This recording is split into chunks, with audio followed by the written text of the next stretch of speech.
Hello, class. I will be doing a lesson today, or try to do a lesson today. My lesson is going to be a family collage, and the disability that I'm going to focus on is muscular dystrophy. Sorry. And it's going to cover standards. S is one culture, S is two time, continuity, and change, and L for describe family people.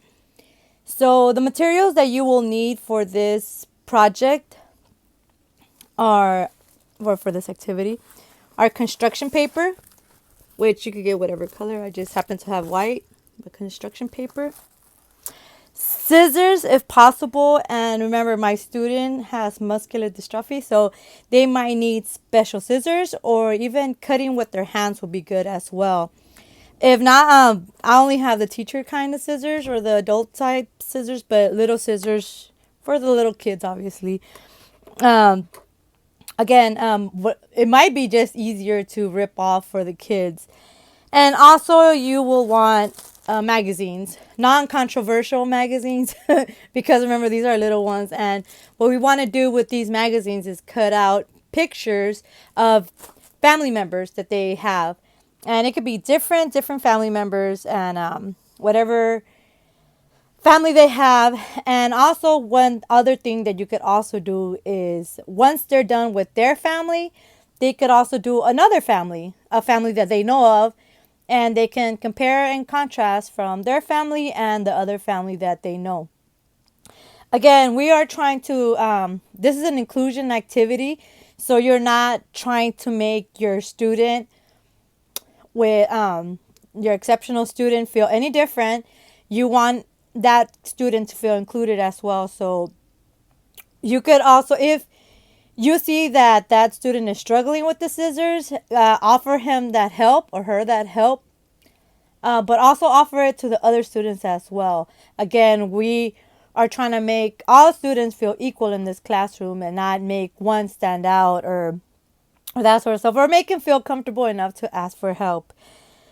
So we're going to give the children the magazines, scissors, glue sticks. Oh, I forgot to mention you also need glue. I happen to have the white glue, but I highly recommend you use the glue sticks. It's less messier. Depends on what grade you're, what ages you're going to be teaching or want to do this project on. Again, I just happen to have this one, but I think the glue sticks work way better, less messier. And also, because the glue sticks are a little bit thicker, it will be better for that student with muscular dystrophy. I went ahead and did mine. So I have here, I'm not sure if you can see it correctly, or so I have a typical family with mom, dad, children. You can see here, and mom and dad. And of course, they could use as many pictures as they want. Hopefully, you have enough magazines. You could always ask parents to donate magazines, or ask the libraries that have old magazines that they want to get rid of, or any of that sort of thing, to get a good bundle of magazines. And so yeah, in this one I have your typical mom, dad, children. Well, not typical, but. And then I did another one here where I'm trying to represent a single mom. So I have mom and son here, and mom, son here. So this family represents a single mom. Dad's not present, but they're happy. They're happy.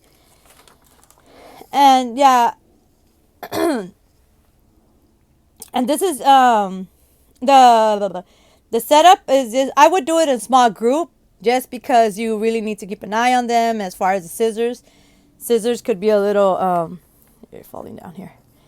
Scissors could be a little bit dangerous, not too dangerous, but again, if you're going to be cutting out with your hands, then that'll work better. Yeah, and have everybody talk about their family that they created, and if there's time, then they could talk about the second family that they created, and tell the other kids to compare and contrast their families that they did.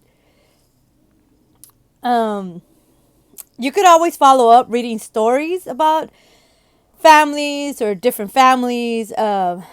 I just decided to do this one because I have been working as a TA in an elementary school, and we happen to have a student who has muscular dystrophy.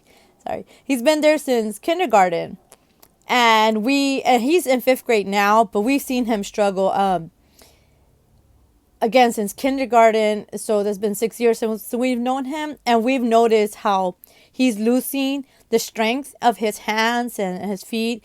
He's always been in a wheelchair, but yeah, we're noticing more like the hands and you know, and so we're trying to.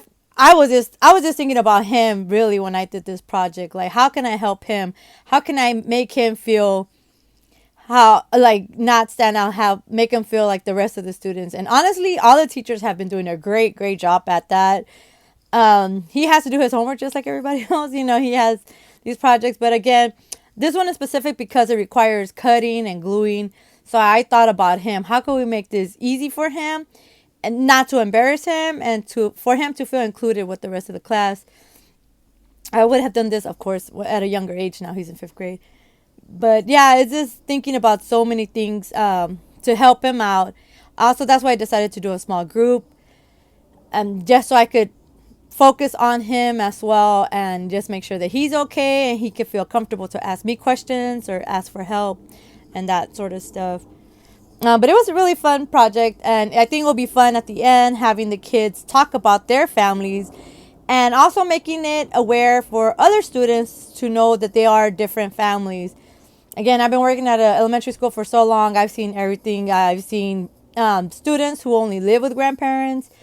I see students who mom is no longer in the picture. Dad's raising them. Foster kids, you name it, I've seen it. So this is just making other students aware that there's different types of family, and sometimes they feel like, hey, my family is not normal, and they'll know, like, hey, you're not the only one. There's plenty of other students who have families like yours. So I hope you enjoyed this project.